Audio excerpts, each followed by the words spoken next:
You're watching the Newscentre. Bodyshop CEO David Boynton is bullish on India, believes that Tier 2 and Tier 3 cities will catapult the company's growth in the country. Speaking exclusively to my colleague Ashmit Kumar, he said that despite post-pandemic digital push, offline stores continue to drive 75 to 80% of sales for Bodyshop.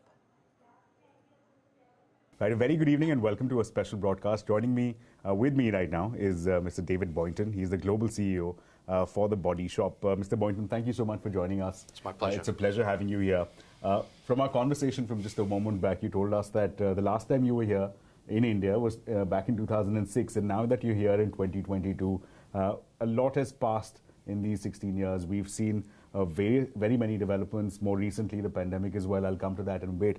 Let's first discuss what brings you here from a Bodyshop perspective. What excites you about India? What brings you here?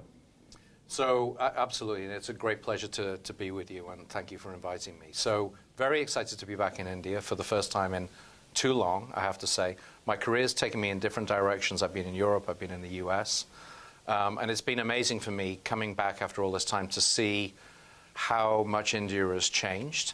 You know, I'd been to Mumbai and New Delhi before, and how they've changed and evolved and moved on has been absolutely extraordinary to experience. I've also had the pleasure of going to Jaipur on this trip, which just blew me away. I absolutely loved it. So really incredibly exciting to be here.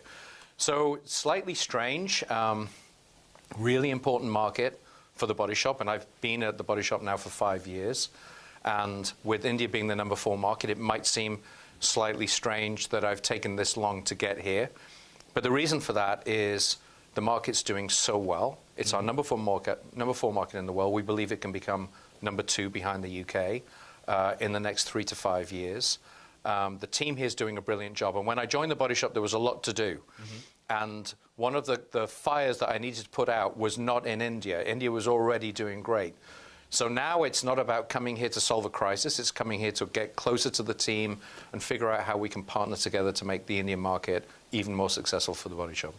What's interesting, let's talk about India. What's interesting is that I was going through a few data points about the TBS operations here in India. It's exciting because we're talking about as many as 65 cities. We have a footprint in terms of 200 stores is what we're looking at as far as the Bodyshop is concerned. I just want to get your perspective in terms of what the journey in the Tier 2, Tier 3 cities has been like, because I understand that will be the focus of the next 25 store launches, that the cities like Varanasi, Indore, Patna, Shimla, these are cities you don't normally directly associate with affordable luxury consumption. So just your sense, how the Tier 2, Tier 3 growth story has been for you in India. Yeah, absolutely. I think it's been absolutely fascinating for us because, as you say, it's not the natural territory that you would associate an international sort of prestige brand being able to operate in those areas. But I think it's the unique strength of the Bodyshop, you know, that we have our pricing architecture is really quite broad. So we have much more accessible products than many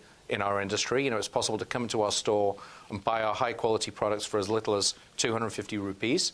So, you know, there's a breadth of pricing that allows us to operate where other brands can't. And I think the thing that's also interesting for us is, you know, it's typical for brands that are operating at our level of quality to be charging 2 or 3 times higher prices than we are. One of the things that we've worked incredibly hard at, and I've worked in the industry for quite a long time, as you can probably tell, and you know, with the phrase we usually say is, it's not my first rodeo by any means, but you know, the benchmark that I set the team when we started about rejuvenating our product portfolio when Natura acquired the business was to set, you know, brands that are 2-3 times more expensive. The quality has to be the same or better. Sure. Right, but we want to make it accessible. And we're going to do that across all of the categories of a typical beauty player. So we have hair care, skin care, body care, we have fragrances, and we have makeup. And there's really nobody else operating in our space that's able to cover those 5 categories. So we think pricing, value for money. I mean, we're not the cheapest, we're not a mass player, that's absolutely clear, but value for money and breadth of categories really gives us a unique proposition that allows us to reach further than other international brands could.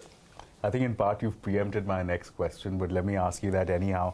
You mentioned you're not a mass product player, but nonetheless, as you said, it's not the cheapest product out there as far as personal care is concerned. Here, I'm just going to cite the analogy that was presented very recently and was reported quite widely by the management of Mercedes. They said they're suffering because the Indian consumer, they're saving more and then they're investing more through SIPs, essentially making the point that Indian customers love to save money. How do you overcome that? Well, we see that as an opportunity. So, I mean, I think it's all about where the current level of consumption is taking place. So, clearly, mass brands are mass brands. We don't play in that territory. We don't believe that our consumers confuse us with a mass brand.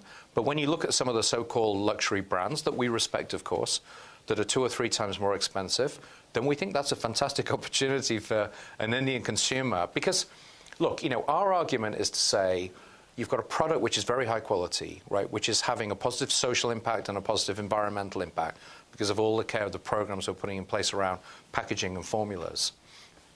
If you have that product and you could be paying a half or a third of what you're paying today, then it wouldn't be very intelligent to do that, right? So the Body Shop becomes the natural solution for a savvy Indian customer. So I think that presents an exciting opportunity for us. That's a very interesting perspective because, like you said, a lot of people were not so optimistic about the retail space. But now that we see that we have the pandemic, that did become a very dominant trend for a lot of brands, for a lot of sectors.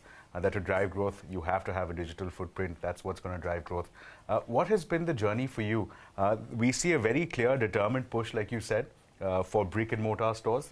But at the same time, we also understand that TBS has a digital footprint, and you mentioned that the sales are twice as much as what it was earlier. Can you give us a sense of what the split is between brick-and-mortar and digital stores and what the strategy will be going forward? Sure. Broadly speaking, we imagine that we're going to land at somewhere around somewhere in the range of 75-25, maybe 80-20, that kind of split between physical stores and online. And it's important, not to underplay. Whilst I'm a lover of retail, I'm also a realist and a pragmatist, right? We have a whole bunch of customers who enjoy shopping online. I think one of the things that's fascinating, people talk about omni-channel, and they imagine that the customer is on this journey where they're connecting with the brand across multiple channels. Some customers do that, but actually, if you're an online shopper, you kind of only shop online. If you're a store shopper, you kind of only shop in stores. So people really like the channels that they like. So how do we take care? We're doing a fantastic job with experiential retail in our stores. Online, I think we have to get even more sophisticated in terms of the technologies that we're applying to customer relationship marketing. The team here have been hiring brilliant people, Stanford graduates, really outstanding IT professionals, data scientists, to help us find patterns in the millions of transactions that we have so that we're making sure that the proposition we're delivering to individual customers really feels personalized and relevant to them. So, we're going to move forward in both channels. It's not one or the other, but we're imagining somewhere around about 80-20 being the kind of split that we'll see in the Indian market. Let's talk about 2023. You said that is going to be the year where you hope that a lot of plans will fructify. But that also happens to be a time where we're seeing a number of global headwinds. We're talking inflation. More recently, we've seen a lot of layoffs. Does that inspire some concern that people may be pulling back on discretionary spends, and that may perhaps be a headwind that you will have to contend with?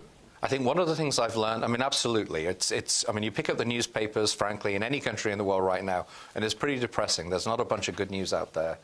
I think over the last 3 years, if there's one thing that I've really learned, that's not to predict the future. Because I've had so many people telling me what's around the corner, and almost in every case that hasn't been true. So I think there is a risk. I think the consumer in many markets is hard-pressed. Inflation is undeniable, not to make light of that. You look at the impact of energy costs, particularly in European markets. It's a challenge, and the consumer is squeezed. We believe that, based on what we were talking about earlier, very high-quality product at a price point that's a half to a third cheaper than the equivalent brands from a quality perspective means that if we can tell that story well, we should be in a good position to win. So, look, I've worked in entrepreneurial businesses for the last 20 years. You can't survive in that environment unless you're optimistic. I am optimistic, and I think we'll be able to navigate the headwinds. That's the global CEO of Body Shop, confident about growth in India. With that, it is time for us to wrap up this edition of Newscentre. Don't go anywhere. The news continues here on CNBC-TV18.